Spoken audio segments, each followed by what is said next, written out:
Detention কেম্পত আব্দুল মতলিবৰ মৃত্যুৰ পিছত আমচুৰ প্ৰতিক্ৰিয়া। আব্দুল মতলিবক বিদেশী চিনাক্ত কৰা বিষয়ৰ বিৰুদ্ধে তদন্তৰ দাবী আমচুৰ। হুজাই জিলাৰ ডবকা এলেকাৰ মদাৰতলীৰ আব্দুল মতলিব নামৰ এজন ব্যক্তিক বিদেশী ন্যায়াধিকৰণে বিদেশী চিনাক্ত কৰি ডিটেনশ্যন কেম্পলৈ প্ৰেৰণ কৰিছিলে। সেই ব্যক্তিজন আজি মৃত্যুমুখত পৰিছে। ব্যক্তিজন মৃত্যুমুখত পৰাৰ লগে লগে পৰিয়ালৰ লোকক খবৰ দিয়া হৈছে মৃতদেহ আনিবলৈ। এতিয়া আমাৰ প্ৰশ্নটো হৈছে, আমচুৱে বিগত দিনতো কৈ আহিছিলোঁ যে বিদেশী ন্যায়াধিকৰণে প্ৰকৃত ভাৰতীয় 98-99% লোকক ডিটেনশ্যন কেম্পত দিয়ে, যিসকল আচলতে প্ৰকৃত ভাৰতীয় লোক।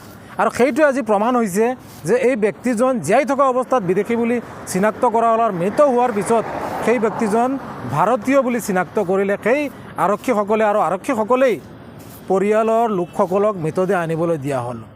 গতিকে এক ডাঙৰ প্ৰশ্ন আমি অসম চৰকাৰ তথা ভাৰত চৰকাৰক আমি প্ৰশ্ন কৰিব বিচাৰিছোঁ, এই ধৰণৰ ষড়যন্ত্ৰ কিয় মুছলমান লোকসকলৰ লগত বাৰম্বাৰ হৈ আছে? বিদেশী ন্যায়াধিকৰণত কৰ্মৰত যিসকল আছে সেইসকলে সাম্প্ৰদায়িক মনোভাৱেৰে প্ৰকৃত ভাৰতীয় মুছলমান লোকসকলক বিদেশী চিনাক্ত কৰি এনেধৰণৰ হাৰাশাস্তি দিয়ে আৰু তিলকৈ মৃত্যুমুখত পৰি আছে। আৰু এই ধৰণে আব্দুল মতলিব নামৰ ব্যক্তিজন ইতিমধ্যে মৃত্যুমুখত পৰিছে। গতিকে গোৱালপাৰা ডিটেনশ্যন কেম্পত মৃত্যু হোৱা ডবকাৰ আব্দুল মতলিবৰ পৰিয়ালে চমজি নলয় মৃতদেহ। গেল বছৰত 15 ডিসেম্বর তারিখে মোর বনি জামাইটারে থেকে বাংলাদেশে কেসে ধরিয়া নিছে। গোয়ালপাড়া ডিটিআর ক্যাম্পে আসলো। তার থেকে লইয়া কালকে 12টার সময় ফোন মারছে, মারিয়া কইছে তোমরা বনি জামাই বেমার, তোমরা এক কাম করে হসপিটাল আও। হসপিটাল যেতাম, আমি তো তারা কই সকাল ছাড়া আমি যেতে পারতাম না। সকালে গেছি, যাবার পরে গিয়ে পাইছি মৃত্যু। কিলা মৃত্যু হয়েছে তার নিজে হইতে পারিয়ান না।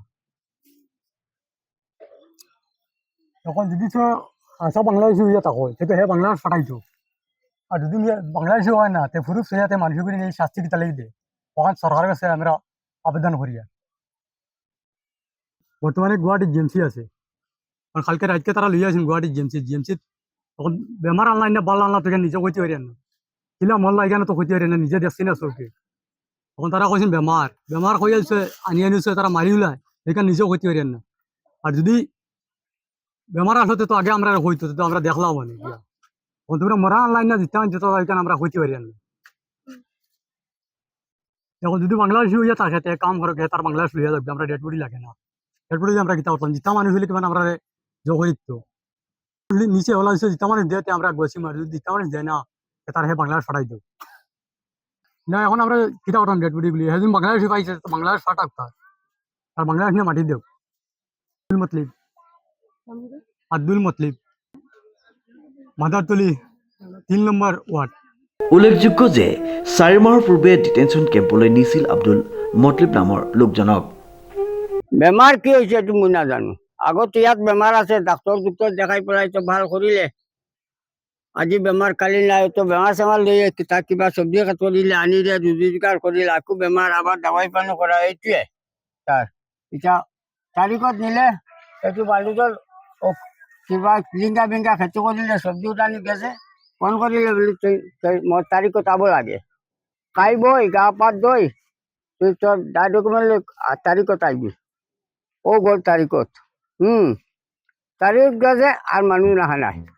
ডিজি বৰাৰ ৰিপৰ্ট নিউজ নাও।